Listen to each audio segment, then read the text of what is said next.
నేడు తెలంగాణ రాష్ట్ర అవతరణ దినోత్సవం విద్యార్థులు, యువకులు, ఉద్యోగులు, మహిళలు, మేధావులు, కవులు, కళాకారులు, సకల జనులు ఉద్యమించి ప్రత్యేక రాష్ట్ర ఆకాంక్షను నెరవేర్చుకున్న రోజు. ఇది మనందరం గర్వించదగిన రోజు. ఈ సందర్భంగా 4 కోట్ల తెలంగాణ ప్రజలకు నా శుభాకాంక్షలు తెలియజేస్తున్నా. మిత్రులారా, ఈరోజు రాష్ట్ర ప్రజల కలలను నిజం చేసిన శ్రీమతి సోనియా గాంధీ గారికి కృతజ్ఞతలు తెలుపుకుంటూ తెలంగాణ అమరవీరులకు ఘన నివాళులు అర్పిస్తున్నాను. స్వేచ్ఛ, సామాజిక న్యాయము, సమాన అవకాశాల కోసం దశాబ్దాలుగా పోరాడి తెలంగాణ రాష్ట్రాన్ని సాధించుకున్నాం. రాష్ట్రం ఏర్పడి 10 ఏళ్లు గడిచినా ప్రజల ఆకాంక్షలు నెరవేరలేదు. అందుకే 10 ఏళ్ల ఆధిపత్యాన్ని తిరస్కరించి ప్రజలు ప్రజాప్రభుత్వాన్ని ఏర్పాటు చేసుకున్నారు. డిసెంబర్ 7, 2023న మేం బాధ్యతలు స్వీకరించిన క్షణం నుంచి ప్రజల ఆకాంక్షలను నెరవేర్చేందుకు నిరంతరం ప్రయత్నం మొదలుపెట్టాం. మేం బాధ్యతలు చేపట్టే నాటికి రాష్ట్ర ఆర్థిక వ్యవస్థ అస్తవ్యస్తమైనది. వ్యవస్థలన్నీ నిర్వీర్యమయ్యాయి. జరిగిన తప్పిదాలను సరిదిద్ది రాష్ట్రాన్ని గాడిన పెట్టాల్సిన బాధ్యత మాపై ఉంది. ఇది నల్లేరుపై నడక కాదని మాకు తెలుసు. అయినా ప్రజా ఆకాంక్షలను నెరవేర్చే ప్రజాప్రభుత్వ ఎజెండాగా తెలంగాణ పునర్నిర్మాణ దశగా ప్రయత్నిస్తూ ముందుకు వెళ్తున్నాం. మిత్రులారా, కట్టు బానిసత్వాన్ని, వ్యక్తి చాకిరిని తెలంగాణ సమాజం ఏమాత్రము సహించదు. అందుకే ప్రజాప్రభుత్వంలో ప్రజల ఆలోచనలే మా ఆచరణగా ముందుకు వెళ్తున్నాం. గత 10 ఏళ్ల నిర్వీర్యమైన వ్యవస్థలను ఒక్కొక్కటిగా చక్కదిద్దుతున్నాం. నిర్లక్ష్యానికి గురైన యూనివర్సిటీలకు వీసీలను నియమించాం. తెలంగాణ పబ్లిక్ సర్వీస్ కమిషన్ని ప్రక్షాళన చేసి పోటీ పరీక్షలను నిర్వహిస్తున్నాం. విద్యా కమిషన్, వ్యవసాయ కమిషన్ని ఏర్పాటు చేసుకున్నాం. సమాచార హక్కు కమిషనర్లను, లోకాయుక్త, హెచ్ఆర్సీ కమిషన్లను ఏర్పాటు చేసుకొని వ్యవస్థలను స్వతంత్రంగా పనిచేసేలా చర్యలు తీసుకున్నాం. తెలంగాణ సమాజానికి పునాదులు మహిళలే. ఈనాడు తెలంగాణ సమాజం రాణి రుద్రమ్మను, సమ్మక్క సార్లమ్మను, చాకలి ఐలమ్మను, మల్లు స్వరాజ్యాన్ని ఆదర్శంగా తీసుకొని ఈ మహిళల అభివృద్ధి కోసం తెలంగాణ ప్రజాప్రభుత్వం ప్రయత్నం చేస్తున్నది. అందుకే 1 కోటి మంది ఆడబిడ్డలను కోటీశ్వరులుగా చేయాలనే ఉక్కు సంకల్పంతో ప్రజాప్రభుత్వం ముందుకు వెళ్తున్నది. మహిళల ఆర్థిక స్వావలంబనకు ఇందిరా మహిళా శక్తి పాలసీని ఆవిష్కరించుకున్నాం. మహిళలను పారిశ్రామికవేత్తలుగా తీర్చిదిద్దే లక్ష్యంతో తొలి ఏడాదిలోనే 21,000 కోట్ల సున్నా వడ్డీ రుణాలను మహిళలకు పంపిణీ చేశాం. పాఠశాలల్లో మౌలిక వసతులను కల్పించేందుకు పనులను అమ్మ ఆదర్శ కమిటీలకు అప్పచెప్పాం. దేశంలో అదానీ అంబానీలతో పోటీ పడేలా మహిళా స్వయం సహాయక సంఘాలతో సోలార్ విద్యుత్ ఉత్పత్తి ప్లాంట్లను ఏర్పాటు చేయించాం. పెట్రోల్ బంకులు, పాఠశాల నిర్వహణ, యూనిఫామ్ల కుట్టు పనితో పాటు మహిళా శక్తి క్యాంటీన్లను నిర్వహించేలా మహిళలను ప్రోత్సహిస్తున్నాం. తాము తయారు చేసిన ఉత్పత్తులను విక్రయించేందుకు అంతర్జాతీయ మార్కెట్లో మహిళా సంఘాలు పోటీ పడేలా హైటెక్ సిటీ పక్కన శిల్పారామంలో 100 ఇందిరా మహిళా శక్తి స్టాళ్లను ఏర్పాటు చేసి వాళ్ళు ఉత్పత్తి చేసిన వస్తువులను ప్రపంచ దేశాలకు పరిచయం చేసే విధంగా ఈనాడు వేదికను పరిచయం చేశాం. ఇందిరా మహిళా శక్తి సంఘాలకు ఆర్టీసీ బస్సుల్లో మహిళలకు ఉచిత బస్సు ప్రయాణం సౌకర్యం కల్పించడమే కాదు, ఆ బస్సులకు వారిని యజమానులను చేశాం. ఈనాడు ఆర్టీసీ ప్రైవేటులో ఏదైతే వ్యాపార సంస్థల నుంచి ఒప్పందాలు చేసుకొని బస్సుల నిర్వహణను ఏర్పాటు చేస్తున్నారో ఆ బస్సులను మహిళా సంఘాలతో కొనుగోలు చేయించి ఇప్పటికే 150 బస్సులను ఇవ్వడం జరిగింది. తొందరలోనే 450 బస్సులను మహిళలకు అందించడం ద్వారా ఆర్టీసీలో మహిళలు ఉచితంగా బస్సు ప్రయాణం చేయడమే కాదు, ఆర్టీసీ సంస్థకు 600 బస్సులను ఈరోజు ఎంగేజ్ చేసి వాళ్ళు ఆర్థికంగా ఎదగడానికి రాష్ట్ర ప్రభుత్వం మహిళా సంఘాలకు చేయూతనందిస్తూ ముందుకు వెళ్ళడం జరుగుతుంది. అదేవిధంగా మహాలక్ష్మి పథకం ద్వారా 500 రూపాయలకే గ్యాస్ సిలిండర్ ఇవ్వడమే కాదు, 200 యూనిట్లు ఉచిత విద్యుత్తు ఈనాడు ఆడబిడ్డలకే మనం ఇవ్వడం జరుగుతుంది. అదేవిధంగా ఈరోజు తెలంగాణ రాష్ట్రంలో ఇందిరమ్మ ఇండ్లు కేటాయిస్తున్నాం. ఈ ఇందిరమ్మ ఇండ్లు కూడా ఇంటి ఆడబిడ్డ అయిన మహాలక్ష్మి ఆడబిడ్డలకే ఈరోజు ఇందిరమ్మ ఇండ్లు కేటాయించడం జరుగుతుంది. అదేవిధంగా రాష్ట్రంలో స్వయం సహాయక సంఘాల మహిళా సభ్యులకు క్యూఆర్ కోడ్తో కూడిన ప్రత్యేక కార్డులు అందజేయాలని నిర్ణయించాం. వారికి ప్రతి సంవత్సరం ఉచిత వైద్య పరీక్షలు నిర్వహించి హెల్త్ ప్రొఫైల్ వివరాలతో పాటు పూర్తి వివరాలను ఆ కార్డులో పొందుపరుస్తాం. రాష్ట్రంలో మహిళా లక్ష్మిగా మారి సగర్వంగా నిలబడాలనేది మా ప్రజా ప్రభుత్వం యొక్క లక్ష్యం. ఇదే కాదు, ఈనాడు మహిళా సంఘాల సభ్యులు 67 లక్షల మంది మన రాష్ట్రంలో ఉన్నారు. వాళ్ళందరికీ కూడా ప్రతి సంవత్సరం 2 జతల చీరలను ఆడబిడ్డ కానుకగా ఈరోజు తెలంగాణ రాష్ట్ర ప్రభుత్వం ఇవ్వడం ద్వారా వాళ్ళ ఆత్మ గౌరవాన్ని నిలబెట్టి ఈ మహిళలతో మాకు కుటుంబ అనుబంధం ఉంది అని చెప్పి ఈనాడు తెలంగాణ ప్రజాప్రభుత్వము ఒక ఔదార్యాన్ని ప్రదర్శించి ఆడబిడ్డలను ఆదుకునే ప్రయత్నం చేస్తున్నాం. అదేవిధంగా మిత్రులారా, రాష్ట్రానికి రైతే వెన్నెముక, అందుకే రైతు సంక్షేమమే ధ్యేయంగా ప్రజాప్రభుత్వం పనిచేస్తుంది. ఇచ్చిన మాట ప్రకారం ఏకకాలంలో 2 లక్షల రైతు రుణమాఫీ చేసి రైతులను రుణ విముక్తులను చేశాం. కేవలం మొదటి సంవత్సరం లోపలనే 25,35,964 మంది రైతు కుటుంబాలకు 20,617 కోట్ల రూపాయల రైతు రుణమాఫీ చేసి రుణ విముక్తులను చేయడం ద్వారా రైతులు ఆత్మ గౌరవంతో బ్రతికే విధంగా ఈనాడు ప్రజాప్రభుత్వం చర్యలు చేపట్టింది. అదేవిధంగా ఈనాడు రైతులకు ఉచిత కరెంటు కోసం ప్రతి సంవత్సరం 15,333 కోట్లతో ఉచిత విద్యుత్తును అందిస్తున్నాం. రైతు భరోసా పథకం కింద రైతులకు పెట్టుబడి సాయాన్ని ఎకరాకు 12,000 ప్రతి సంవత్సరానికి పెంచడం జరిగింది. ఇవాళ రైతులకే కాదు, రైతు కూలీలకు, ఉపాధి హామీ కూలీలకు ఇందిరమ్మ ఆత్మీయ భరోసా పథకం ద్వారా భూమి లేని వ్యవసాయ కూలీ కుటుంబాలకు ఏడాదికి 12,000 రూపాయలు ఉచితంగా అందించే పథకాన్ని ప్రవేశపెట్టినమని చెప్పడానికి నేను ఆనందిస్తున్నాను. అదేవిధంగా వరి ధాన్యానికి మద్దతు ధరతో పాటు సన్న వడ్లకు 500 రూపాయల బోనస్ ఈరోజు చెల్లిస్తున్నాం. దీనివల్ల రైతులకు అదనపు ఆదాయం లభించడమే కాకుండా రాష్ట్రంలో సన్న ధాన్యం దిగుబడి భారీగా పెరిగింది. దీంతో 2,72,75,00,000 మెట్రిక్ టన్నుల వరి ఉత్పత్తి తెలంగాణ రాష్ట్రం సాధించి దేశంలోనే ప్రథమ స్థానంలో ఈరోజు తెలంగాణ రాష్ట్రము నిలబడ్డది. అదేవిధంగా పెరిగిన ధాన్యం ఉత్పత్తికి తగినట్టుగా రాష్ట్ర వ్యాప్తంగా 8,000 కొనుగోలు కేంద్రాలను ఏర్పాటు చేశాం. రైతులు పండించిన ప్రతి గింజను ప్రభుత్వం కొనుగోలు చేసి రైతులు దళారుల బారిన పడకుండా కాపాడడం జరుగుతున్నది. భూ వివాదాలు లేని తెలంగాణ లక్ష్యంగా భూభారతి 2025 చట్టాన్ని తీసుకువచ్చాం.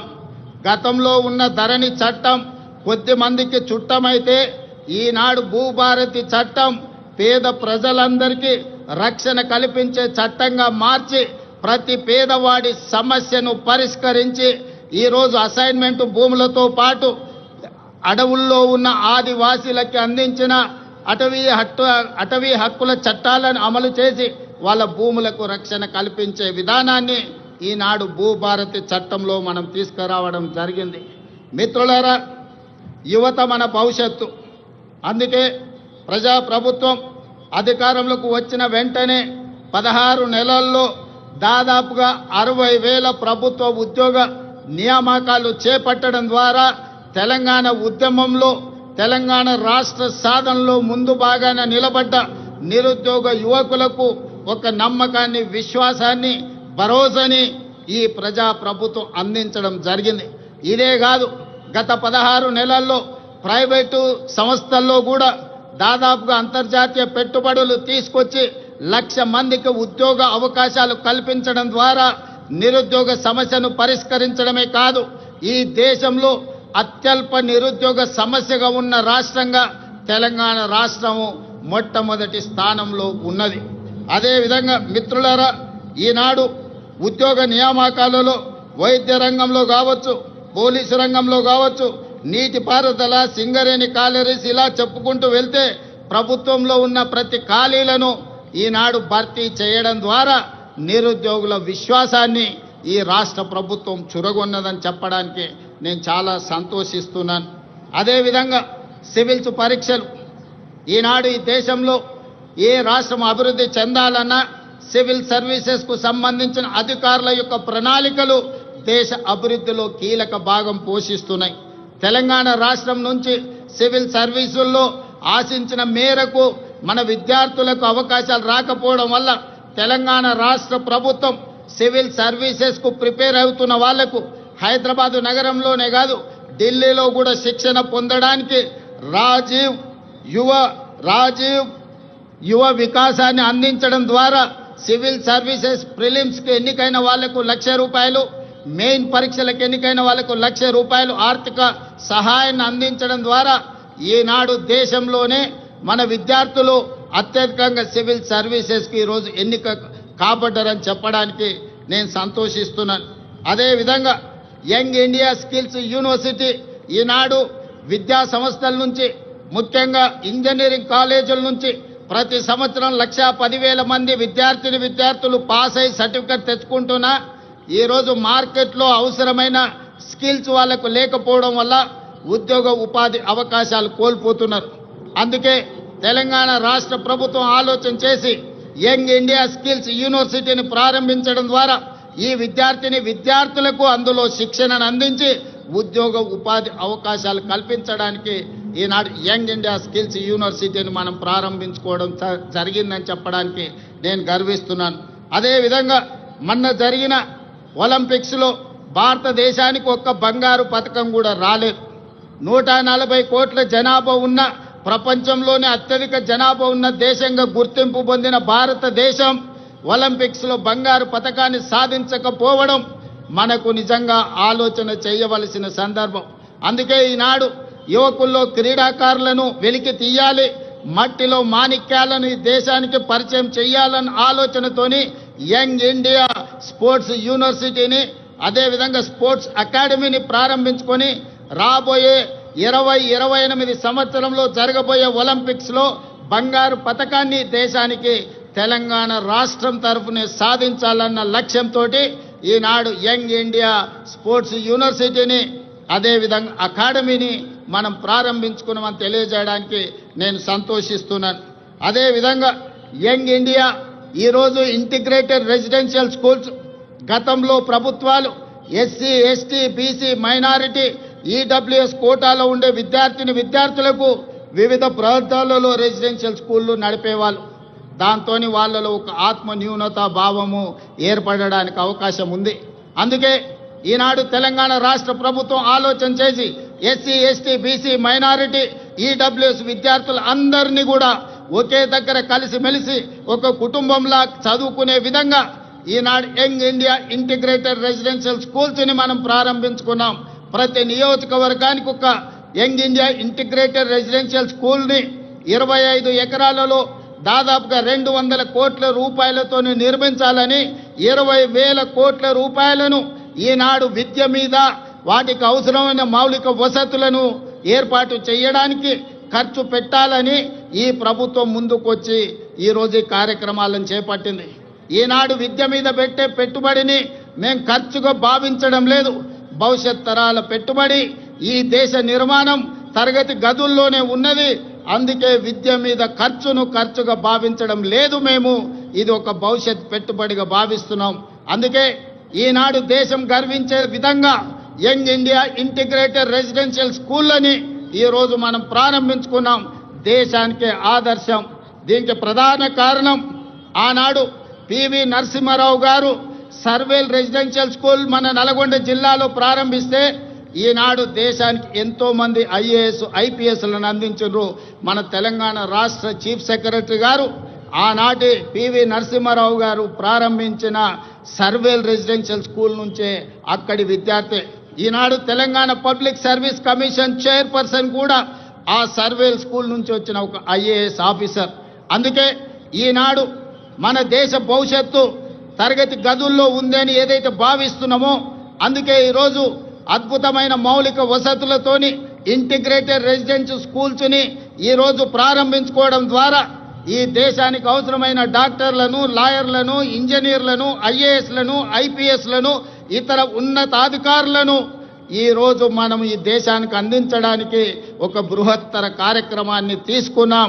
ఇది ఖచ్చితంగా భవిష్యత్తులో మంచి సత్ఫలితాలను ఇస్తుంది అని చెప్పి ఈరోజు నేను భావిస్తున్నాను. అదేవిధంగా ప్రజాప్రభుత్వం అధికారంలోకి రాగానే విద్యా వైద్య రంగాలను ప్రక్షాళనకు విప్లవాత్మక చర్యలు తీసుకున్నాం.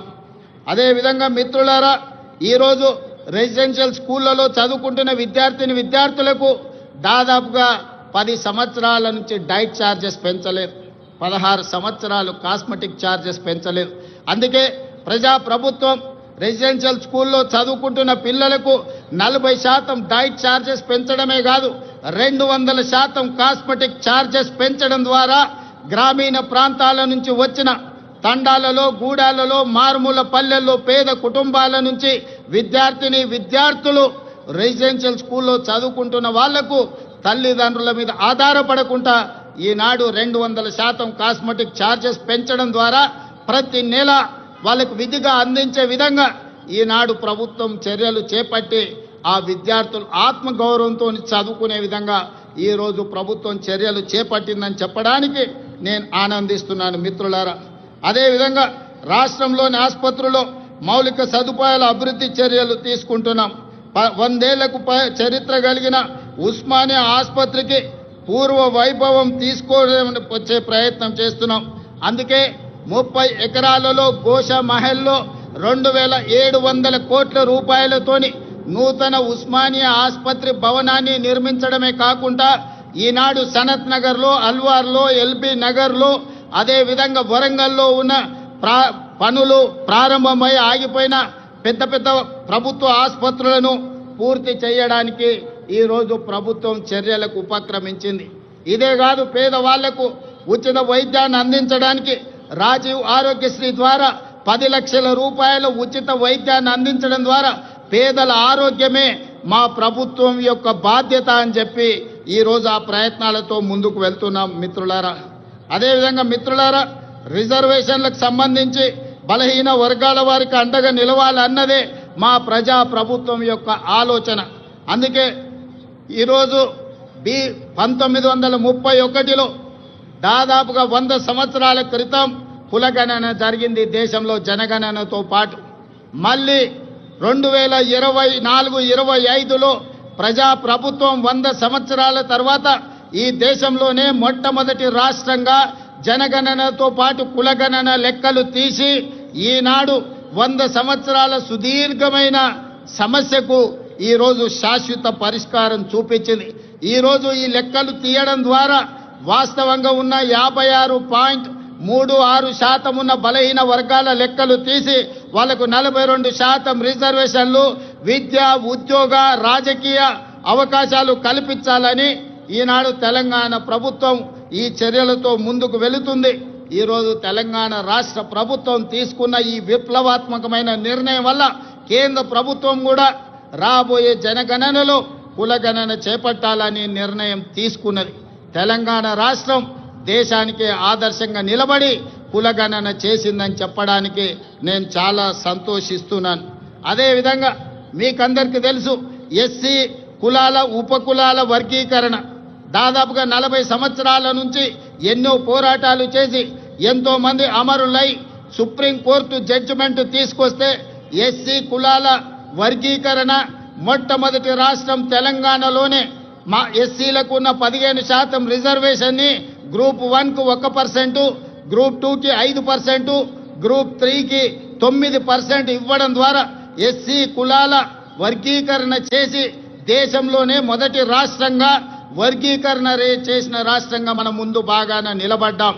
అంటే ఈనాడు తెలంగాణ ప్రజా ప్రభుత్వం బలహీన వర్గాలకు ఎస్సీలకు సంబంధించిన ఎంతో దీర్ఘకాలికంగా సమస్యలుగా ఉన్న వాటిని శాశ్వత పరిష్కారం చూపించడం ద్వారా ఇతర రాష్ట్రాలకు దేశానికి ఆదర్శంగా నిలబడ్డామని చెప్పడానికి నేను గర్వపడుతున్నాను.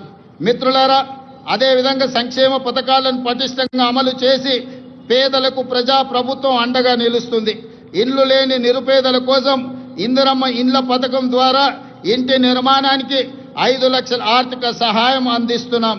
ఈ పథకం ద్వారా 4,50,000 ఇళ్లను ఈ సంవత్సరం పేదలకు అందించడం ద్వారా 22,500 కోట్ల రూపాయలు ఖర్చు పెట్టి పేదలను ఇంటి వాళ్ళను చేయడం ద్వారా ఆత్మగౌరవంతో బ్రతికే విధంగా ఈనాడు పేదలను ఆదుకోవడానికి మన ప్రభుత్వం ఇందిరమ్మ ఇండ్ల సంక్షేమ పథకాన్ని ముందుకు తీసుకువెళ్తున్నదని చెప్పి మీ అందరికీ చెప్పడానికి నేను సంతోషిస్తున్నాను. అదేవిధంగా ఇప్పటి వరకు 5,364 ఇందిరమ్మ లబ్ధిదారులకు 53,64,00,000 రూపాయలు నేరుగా లబ్ధిదారుల ఖాతాలోనే వేయడం జరిగింది. అదేవిధంగా మిత్రులారా, పేదల ఆకలి తీర్చడమే కాదు, వారి ఆత్మగౌరవంతో జీవించేలా సన్న బియ్యం పథకాన్ని ప్రారంభించాం. సంక్షేమ పథకాల చరిత్రలో సన్న బియ్యం ఒక ట్రెండ్ సెట్టర్. తెలంగాణలో 3 కోట్ల మంది సన్న బియ్యం పథకం ద్వారా లబ్ధి పొందుతున్నారు. ఖమ్మం జిల్లా సారపాకలో స్వయంగా నేనే సన్న బియ్యం లబ్ధిదారుల ఇంటికి వెళ్ళి ఆ గిరిజన కుటుంబంతో కలిసి సహపంక్తి భోజనం చేసినప్పుడు ఆ కుటుంబ సభ్యుల కళ్ళల్లో చూసిన ఆనందం జీవితకాలం నాకు గుర్తుండిపోతుంది. ఎందుకంటే ఒకనాడు రేషన్ షాపుల్లో ఇచ్చే దొడ్డు బియ్యం మిల్లర్ల మాఫియా లేకపోతే దళారుల మాఫియా చేతుల్లో ఆనాడు వాళ్ళ చేతుల్లో ఉండే. ఈనాడు సన్న బియ్యం ఇవ్వడం ద్వారా 3,10,00,000 మంది తెలంగాణ ప్రజలకు ప్రయోజనం చేరడమే కాకుండా ప్రతి ఒక్కరు ఆ సన్న బియ్యం తెచ్చుకొని ఈ రోజు వండుకొని తింటున్నారు. నిజంగా ఇది ఒక గొప్ప విప్లవాత్మకమైన మార్పు. దీనికి ప్రజా ప్రభుత్వం పునాది వేసిందని తెలియజేయడానికి నేను సంతోషపడుతున్నాను మిత్రులారా. అదేవిధంగా పెట్టుబడులు మిత్రులారా, తెలంగాణ రాష్ట్రం సంక్షేమమే కాదు అభివృద్ధిలో కూడా దేశానికి ఆదర్శంగా నిలబడాలని స్టేట్ ఓన్డ్ ట్యాక్స్లో దేశంలోనే మొదటి స్థానంలో ఉన్నాం. అదేవిధంగా స్వదేశీ విదేశీ పెట్టుబడులను ఆకర్షించడంలో తెలంగాణ రాష్ట్రం ఈ దేశంలోనే మొదటి స్థానంలో ఉంది. దాదాపుగా ఈ 18 నెలల్లో 3 లక్షల కోట్ల రూపాయల పెట్టుబడులను ఆకర్షించడమే కాదు, అమెరికా, జపాన్, సింగపూర్, అదేవిధంగా దావోస్ లాంటి నగరాల్లో పర్యటించి ఈ దేశానికి ఈరోజు పెట్టుబడులను సాధించినాం. అదే కాకుండా ఈరోజు జపాన్కి సంబంధించిన మేయర్ గారు ఈ ప్రత్యేక రాష్ట్ర అవతరణ దినోత్సవంలో పాల్గొనడం ద్వారా మనకు స్ట్రాటజిక్ పార్ట్నర్గా మన తెలంగాణ ముఖ్యంగా హైదరాబాదు నగరాన్ని పారిశుద్ధ్య రహిత నగరంగా తీర్చిదిద్దడానికి జపాన్ మనకు సహకరిస్తుంది. అందుకే ఈరోజు రాష్ట్ర అవతరణ దినోత్సవంలో వారు కూడా పాల్గొనడం జరిగింది. వారికి కూడా మనస్ఫూర్తిగా అభినందనలు తెలియజేస్తున్నాను తెలంగాణ ప్రజల తరఫున. అందుకే ఈరోజు తెలంగాణ రాష్ట్ర ప్రభుత్వం భవిష్యత్తు ప్రణాళికలు రచించుకోవడానికి తెలంగాణకు ఒక విజన్ డాక్యుమెంట్ తీసుకురావాలని, ఆ విజన్ డాక్యుమెంటే తెలంగాణ రైజింగ్ 2047. ఈరోజు ఆ పాలసీ డాక్యుమెంట్ ద్వారా రాబోయే తరాలకు భవిష్యత్తు ప్రణాళికలు అందించడమే కాదు, తెలంగాణ రాష్ట్రాన్ని ప్రపంచంతోనే పోటీ పడే విధంగా అభివృద్ధి పదం వైపు నడిపించాలన్న ఒక పాలసీ డాక్యుమెంట్ను తెలంగాణ రాష్ట్రం తీసుకురావడానికి ప్రయత్నం చేస్తుంది అని చెప్పి తెలియజేయడానికి నేను ఎంతో సంతోషిస్తున్నాను. ప్రపంచ నగరాలతో ధీటుగా హైదరాబాదు నగరాన్ని తీర్చిదిద్దేందుకు ప్రణాళికలు రూపొందిస్తున్నాం. మూసీ నదికి పూర్వ వైభవం తెచ్చేందుకు మూసీ పునరుజ్జీవన ప్రాజెక్టును మనం చేపడుతున్నాం. బాపు ఘాట్ను అంతర్జాతీయ స్థాయిలో గాంధీ సరోవర్గా తీర్చిదిద్దాలని మనం అనుకుంటున్నాం. అంతర్జాతీయ ప్రమాణాలతో భారత్ ఫ్యూచర్ సిటీ, ఈ దేశంలో ఏ నగరమైనా ఎప్పుడో బహుశా పూర్వతరాలు ప్రారంభించిన నగరాలను కొంచెం కొంచెంగా విస్తరించుకుంటూ వస్తున్నాం. కానీ భారతదేశంలో పూర్తి స్థాయి ప్రణాళికబద్ధమైన మహానగరం లేకపోవడం ఒక లోటుగా భావించి ఈరోజు న్యూయార్క్, టోక్యో లాంటి నగరాలతో పోటీ పడే విధంగా భారత్ ఫ్యూచర్ సిటీని మనం ఈరోజు ఎయిర్పోర్టుకు దగ్గరలో ప్రారంభించుకుంటున్నాం. 30,000 ఎకరాలలో ప్రపంచ స్థాయి ప్రమాణాలతో ఈరోజు నూతన నగరాన్ని నిర్మించుకోవడానికి మనం ప్రణాళికలు రచించుకున్నాం, ముందుకు వెళ్తున్నామని తెలియజేయడానికి ఈరోజు సంతోషపడుతున్నాను. ఆ భారత్ ఫ్యూచర్ సిటీలో ఏఐసిటీ, స్పోర్ట్స్ సిటీ, ఫార్మా సిటీతో పాటు లైఫ్ సైన్సెస్, హెల్త్ సిటీలను ఏర్పాటు చేస్తాం. ఇందుకోసం ఫ్యూచర్ సిటీ డెవలప్మెంట్ అథారిటీని ఏర్పాటు చేసినాం. ప్రణాళికలు రచించడానికి పాలసీ డాక్యుమెంట్ను మనం ఇప్పటికే రూపొందించుకున్నాం. తొందరలోనే హైదరాబాద్లో నిర్మించబోయే భారత్ ఫ్యూచర్ సిటీ ప్రపంచ పెట్టుబడులకు ఒక కేంద్రంగా మారబోతుందని తెలియజేయడానికి నేను సంతోషపడుతున్నాను. రాష్ట్ర మౌలిక సదుపాయాలలో భాగంగా విమానాశ్రయాల సంఖ్యను పెంచుకునేందుకు చర్యలు తీసుకుంటున్నాం. ఇప్పటికే మనకు తెలంగాణ రాష్ట్రంలో ఉన్నది ఒకే ఒక ఎయిర్పోర్ట్ ఈరోజు మనకు శంషాబాద్లో ఉన్నది. అందుకే రాష్ట్ర ప్రభుత్వం కేంద్ర ప్రభుత్వంతో చర్చించి సంప్రదించి వరంగల్లో నూతన ఎయిర్పోర్ట్కు, అదేవిధంగా ఆదిలాబాద్లో ఇంకొక ఎయిర్పోర్ట్కు అనుమతులు తెచ్చుకున్నాం. తొందరలోనే వరంగల్ నగరంలో, ఆదిలాబాద్ పట్టణ ప్రాంతంలో నూతన ఎయిర్పోర్ట్లు ఏర్పాటు చేసుకోబోతున్నామని చెప్పి మీకందరికీ తెలియజేయడానికి నేను ఎంతో సంతోషిస్తున్నాను. అదేవిధంగా ఈరోజు regional ring road, outer ring road మన హైదరాబాద్ నగరంలో తీసుకొచ్చిన మార్పులు మీకు అందరికీ తెలుసు. ఈరోజు ఐటీ కానీ, ఫార్మా కానీ హైదరాబాద్ నగర అభివృద్ధికి ఔటర్ రింగ్ రోడ్ మనకి ఎంత సహాయం అందించిందో మీకు తెలుసు.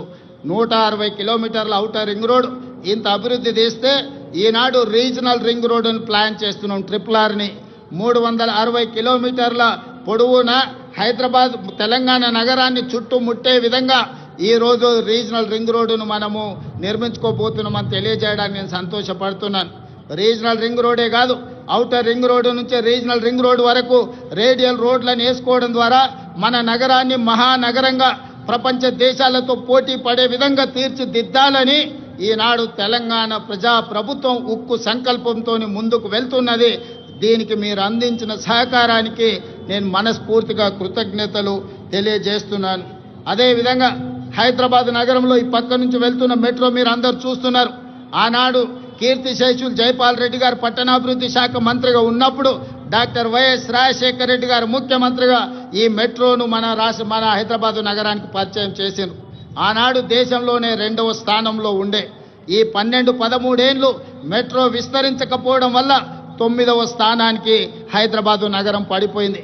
అందుకే ముఖ్యమంత్రిగా బాధ్యతలు చేపట్టిన వెంబడే విస్తరిస్తున్న నగరానికి మెట్రోని విస్తరించాలి, పేదలకు అందుబాటులోకి తీసుకురావాలని ఈరోజు మెట్రోని పూర్తి స్థాయిలో విస్తరించడం ద్వారా ప్రతి ఒక్కరికి మెట్రోని అందుబాటులోకి తీసుకురావాలనే ప్రయత్నం చేస్తున్నాం.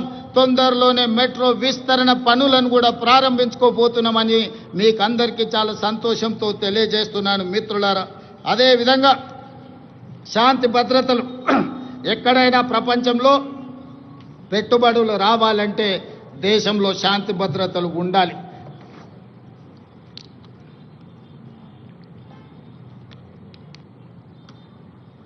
శాంతి భద్రతలు లేని దేశానికి పెట్టుబడులు రావు. అందుకే ఈరోజు హైదరాబాద్ నగరాన్ని, తెలంగాణను దేశంలోనే నెంబర్ 1గా తీర్చిదిద్దిన పోలీసింగ్ వ్యవస్థ ఈరోజు మనకు ఉన్నది. కేంద్ర ప్రభుత్వమే నిర్వహించిన సర్వేలలో తెలంగాణ రాష్ట్ర పోలీసులు అత్యంత పకడ్బందీ శాంతి భద్రతలను కాపాడడంలో దేశంలోనే మన మొదటి స్థానంలో నిలబడ్డాం. ఇదే కాదు, డ్రగ్స్ను నియంత్రించడంలో కూడా ప్రపంచ దేశాలు పోటీ పడితే మన తెలంగాణ రాష్ట్రానికి మొదటి బహుమతి వచ్చింది. మన అధికారులు దుబాయ్లో ఆ మొదటి స్థానాన్ని, గుర్తింపును, గౌరవాన్ని స్వీకరించడం జరిగింది. అందుకే ఈనాడు మిత్రులారా, తెలంగాణ రాష్ట్రంలో శాంతి భద్రతలు కాపాడడంలో దేశంలోనే మొదటి స్థానంలో ఉండడమే కాదు, ఈరోజు డ్రగ్స్, గంజాయి యువతను నిర్వీర్యం చేస్తుంది. పాఠశాల స్థాయిలోనే ఈ సమస్యను మనం కళ్ళతో చూస్తున్నాం. అందుకే ఈరోజు డ్రగ్స్, గంజాయిని నియంత్రించడమే కాదు, ఉక్కు పాదంతో అణిచివేయాలన్న ఆలోచనతోని పోలీస్ వ్యవస్థను పూర్తిగా ప్రక్షాళన చేసి సంపూర్ణమైన అధికారులని వాళ్ళకు అధికారాన్ని అందించి తెలంగాణ రాష్ట్రంలో గంజాయి అమ్మే వాళ్ళు కానీ డ్రగ్స్ వినియోగించే వాళ్ళు కానీ కాలు పెట్టాలంటే వెన్నులో చలి జ్వరం వచ్చే విధంగా ఈనాడు మన పోలీసులు పనిచేస్తున్నారు. ఇదే కాదు, సైబర్ క్రైమ్ మీకు తెలుసు. ప్రతిరోజు సైబర్ క్రైమ్ ద్వారా మోసపోయిన వాళ్ళని ఎంతో మందిని టీవీలో పేపర్లలో చూస్తున్నాం.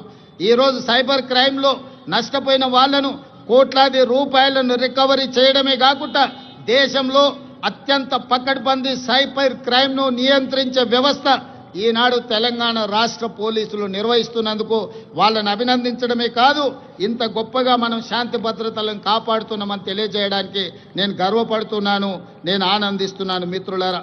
అదేవిధంగా మిత్రులారా, తెలంగాణ రాష్ట్ర ప్రభుత్వంలో ఈ మధ్య కాలంలోనే భారత్ సమ్మిట్ను మనం నిర్వహించుకోవడం జరిగింది.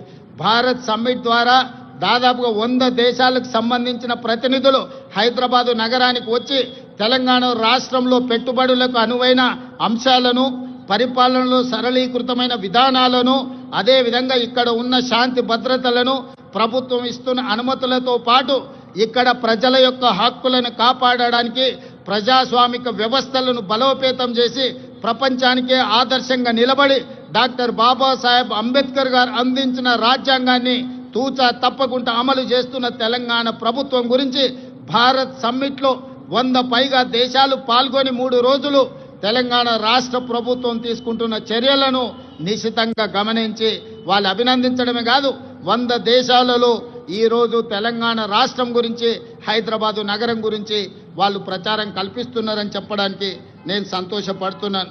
అదేవిధంగా ఈరోజు మీకు తెలుసు, ప్రపంచ సుందరి పోటీలు అందాల పోటీలు కాదు, ఇది తెలివికి పరిజ్ఞానికి ప్రపంచానికి పరిచయం చేయడమే కాదు, ఈరోజు తెలంగాణ రాష్ట్రంలో గొప్ప సంపద ఉన్నది. గుడులకు సంబంధించి కానీ, ప్రకృతి సౌందర్యం కానీ మన ప్రాంతంలో ఎన్నో ఉన్నాయి.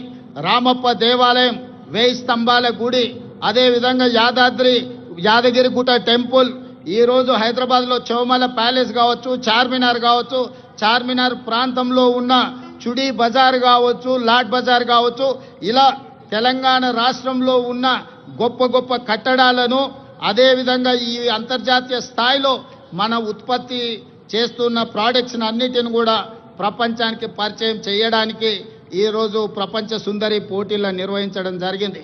ప్రపంచంలోనే ఒక్క గొప్ప పిల్లల మర్రిగా పాలమూరు జిల్లాలో ఉన్న పిల్లల మర్రిని ఈ పర్యాటకులు వచ్చి చూడడం జరిగింది.